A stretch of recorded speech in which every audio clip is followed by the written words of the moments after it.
talk on India-Canada diplomatic standoff, joining me now is very special guest and a senior member of Bharatiya Janata Party and also a foreign policy expert, Mr. Jay Panda.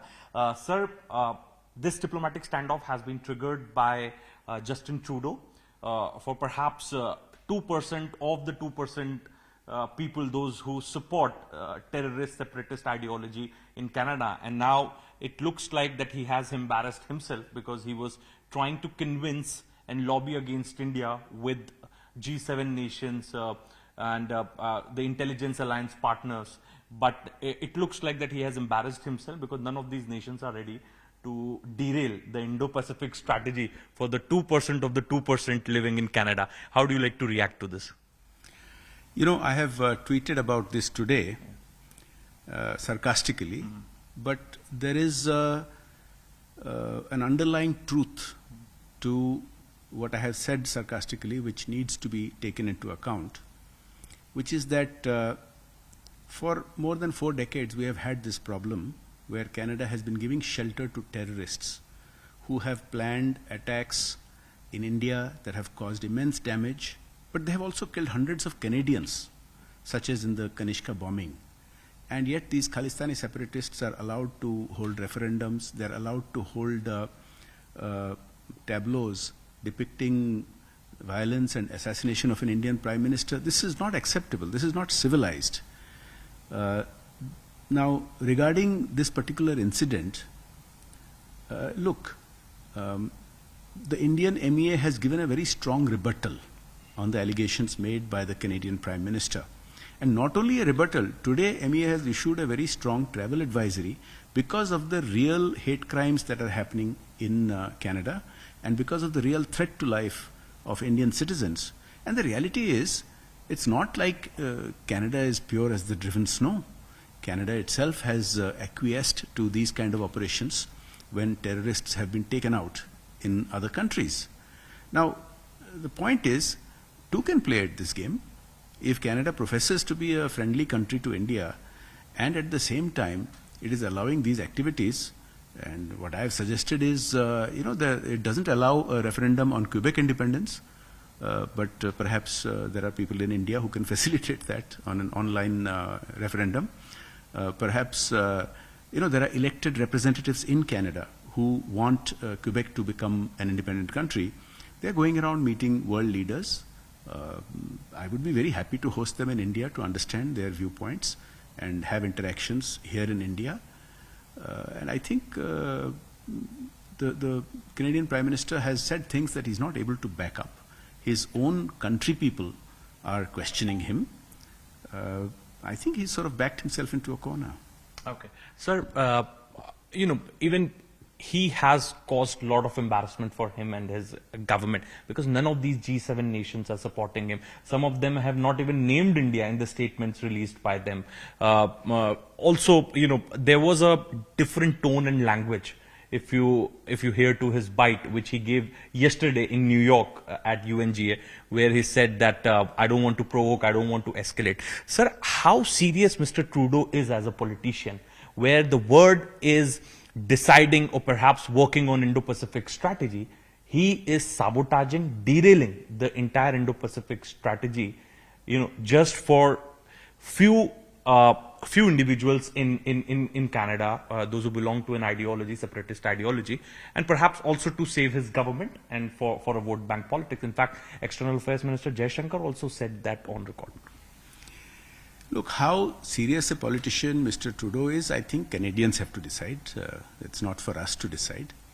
But clearly, it's uncivilized to have these policies where you provide a platform to terrorists. It is uncivilized to celebrate the assassination of foreign heads of government. It is also illogical because the growth of India, the rise of India is being celebrated across the world. Even the 2 or 3 countries who are not our well-wishers, they are also seeking to have trade agreements with us, and they recognize the power of the economic strength that India is gaining as the 5th largest economy, soon to be the 3rd largest, fastest growing. India has been helping hundreds of countries during the COVID pandemic. India has helped dozens of countries with financial aid after the COVID pandemic. So it sort of defies logic as to what they're doing. To not have a concrete information, to go on these kind of allegations without discussing it properly, it's just bizarre. And interestingly, sir, they are not giving any evidence, not only to media, even they are not sharing it with the friendly countries, the partners. If they have something concrete and if they believe in what they're saying, then why have they not come up with any sort of an evidence? So that's precisely what I'm saying, to make these allegations after so many months. Anyway, our MEA has given a very strong rebuttal, and we have real serious concerns about Indians in Canada. That's why this travel advisory has been issued. I think Canada finds itself isolated. Nobody wants to, pick a fight with India where there is no real reason to. And India is widely welcomed by virtually every nation in the world as a friendly and cooperative nation. And at the same time, the Canadian Prime Minister, as his own colleagues in Canada's Parliament have pointed out, has remained silent for such a long time when it comes to issues with China, where there is real interference in Canada's sovereignty, where there is a real threat. So clearly he seems to have certain compulsions, but that's for him to deal with and him to face the Canadian people. So where do you see the relations between Canada and India going here onwards? Because a lot of years, both sides have given efforts to come together, and because of one prime minister, everything has got derailed. But do you see a possibility of any sort of issue, anywhere issue getting resolved, or perhaps that can now only happen when there is going to be a government change in Canada? My own understanding is that the predominant feeling in Canada is extremely friendly towards India. And it is not just about the Indian diaspora, which is very large. The few Khalistani separatists are small in number. But Canadians of every ethnic background are very fond of India, and we have had a lot of, we are both democracies. Of course, there's no comparison in scale. India is the largest democracy that humankind has ever seen. And economically, there was a time when Canada was seen as a developed nation, it's part of the G7. But today, India is in a different league altogether. So, look, I think it is for Canadians to decide what kind of prime minister, what kind of foreign policy, what kind of relationship they want with India. As far as India, under Prime Minister Modi, India is friendly to all nations.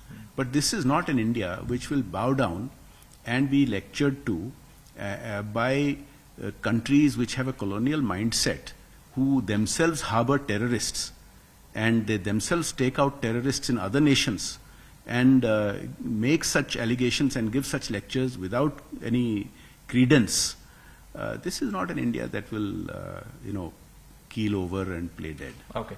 Sir, to the best of my information, there are in total, if I'm not mistaken, 8 serious criminals, terrorists with the Khalistani ideology, having red corner notices against them, surviving, mushrooming on Canadian soil. But not once action has been taken by Canada against them, including Hardeep Singh Nijjar, who was shot dead on 18th June. What can India do? Because it is also a matter of our security, sir.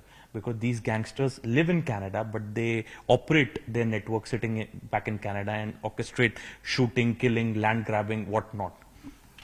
I believe it is much more than 8, because maybe 8 that we are aware of among these Yes. so-called Khalistani separatists.